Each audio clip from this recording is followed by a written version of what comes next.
The Marvel Universe has ended. Long live Battle Worlds.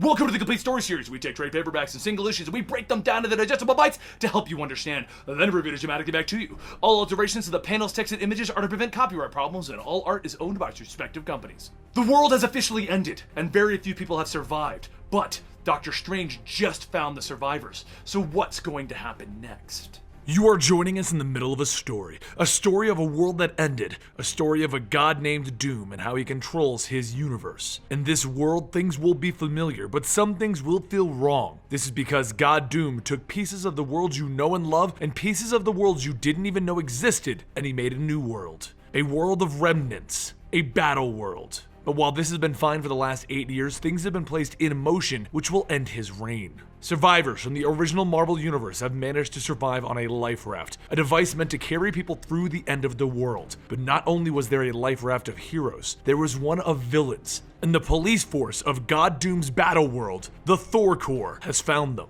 The Thor Corps begins the battle with the villains right away because, as you would expect, the Cabal isn't about to provide the answers anyone seeks. But these are very powerful individuals, and they take out the Thor Corps without any real problems. Back with Strange in the life raft, he explains why the heroes couldn't figure out what was killing the world, and why the end was growing closer. It was because Doom was doing it. In the end, he ultimately killed the individuals responsible for ending the world, and then he took their power for himself, allowing him to make this new world. Ever since he became God Doom, Strange has stood by his side because regardless of what Strange wants, God Doom has reigned. Miles asks if his world is gone, and Strange tells him, not all of it. Small portions have been saved. Scott, in his Phoenix form, asks though, if you were unhappy with what was created and you had the power to change it, isn't it your responsibility to burn it down and raise something better? Meanwhile, in Castle Doom, one of the Thors falling to the Cabal returns to inform him what has happened, and he shows him the Cabal. His daughter Valeria informs him that the outcome is unforeseen,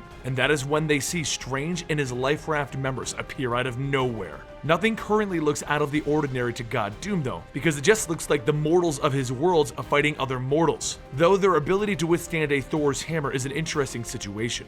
That is, until he sees Reed Richards in the fight, and this causes him a moment of pause. I have searched the entire battle world for some version of you, and found none. Now here you stand before me.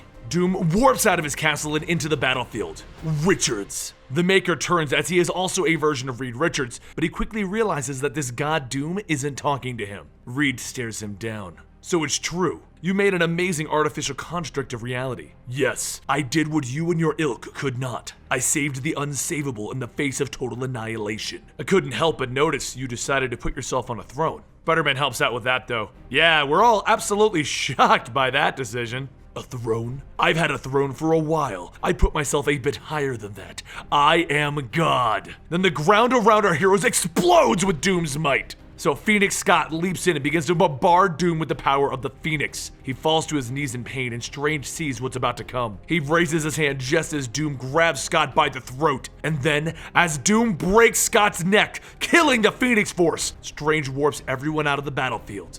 Where did you send them, Steven? I sent them to the wind. We both know what was about to happen. They would refuse to bow to you and then you would eliminate them. Call them back. No, you will not test me. I've been with you since the beginning, Doom. So Doom raises his hand and he kills Stephen Strange.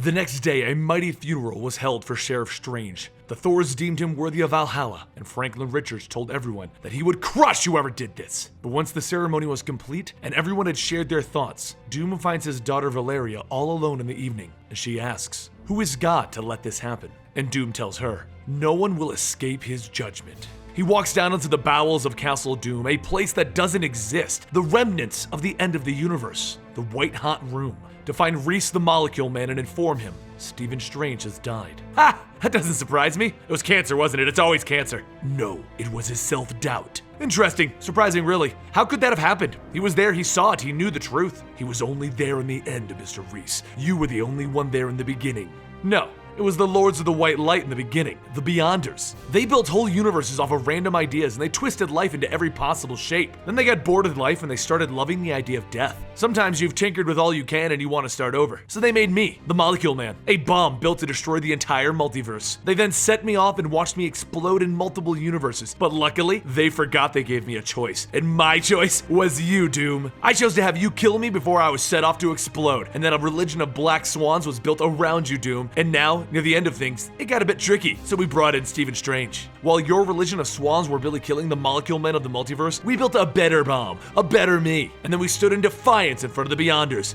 And you destroyed them. And you took their power. And now, Stephen Strange is gone. Goodbye. I want you to know that it was I that put him down. I know. You don't think I can smell the stench of guilt on you? You started something, Victor. The unraveling of what might just bring us down. And if something happens to you, this world would go bye-bye. You are the one holding it together. And that is why this is exciting. And next time, Doom, bring me something to eat. Meanwhile, Valeria goes to the remnants of the Future Foundation to give them a single job. Playing hide and seek with these rebels, the ones trying to take their kingdom down, that tires her. So they're reading the spikes of where Sheriff Strange sent these rebels. They don't know why his energy is attached to them, or why he helped them, or why he was killed. But they will find out, and they will find who was responsible. Meanwhile, Thor ended up in Doomguard with the Thor Corps. Namor and Black Panther have ended up together, which is something that hasn't happened since Black Panther tried to kill Namor. Captain Marvel was brought to Baron Sinister in Black Swan while she ended up in Doomstadt with Lord Doom. Valeria tells the kids that she wants to know what happened, what really happened. And while this is going on, Thanos looks on to where he ended up, at the base of the wall that surrounds the battle world,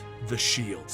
3 weeks have passed since everyone was thrown to the wind and placed in different parts of the battle world. Valeria tells her father that she doesn't have good news. She couldn't find the rebels anywhere, and the only luck they've had was Apocalypse stumbling onto 2 of them. 2 of the villains, Corvus Glaive and his companion, Proxima Midnight. It is Black Swan who informs God Doom of this. Black Swan is one of the survivors of Doom's religious cult from before the battle world, and she has no idea what the plans of her team are. Meanwhile, the Foundation has found multiple drones being built and sent out, and they are coming from Project 42, where Reed Richards of the main universe and Reed Richards of the Ultimate Universe, also known as the Maker, are working on them. They have differing opinions on how to handle the situation. The Maker wants to kill a god, but Reed doesn't want to think about that yet. Reed's answer is to figure out how Doom got the power to begin with, and his answer is to have both Spider-Men working on it, Peter and Miles. They are using Reed's device to track the source of Doom's power, and that's when they run into Valeria, because she is also looking for the source of her father's power. Peter is in shock that it's her, but Val doesn't know who he is. She points them to the trapdoor leading to the source of the power, and she tells them that she isn't going with them.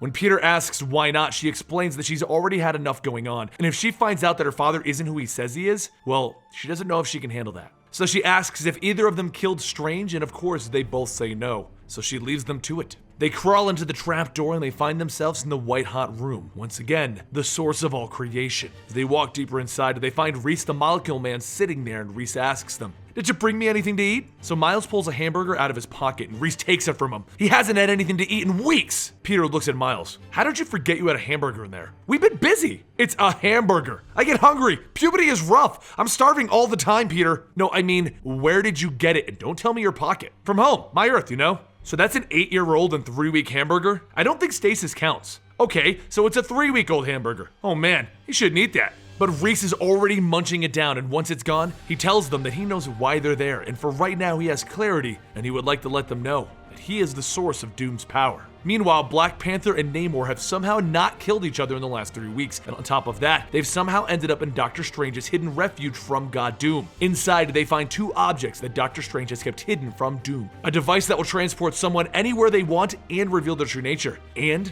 they found the Infinity Gauntlet, complete with the gems. Meanwhile, Thanos walks into the wall, and he talks to it. He tells it that he knows the secret. He knows what the wall is. It is Ben Grimm, a hero, a warrior, and the thing of one of the universes within the Marvel multiverse. Thanos explains that none of this world is real. The entire battle world is baloney. And then he tells Ben Grimm of the real world, the world that he has left behind. That every day that Ben lies here, Doom wins. He wins every day. So he asks, "Will you stand up to it?"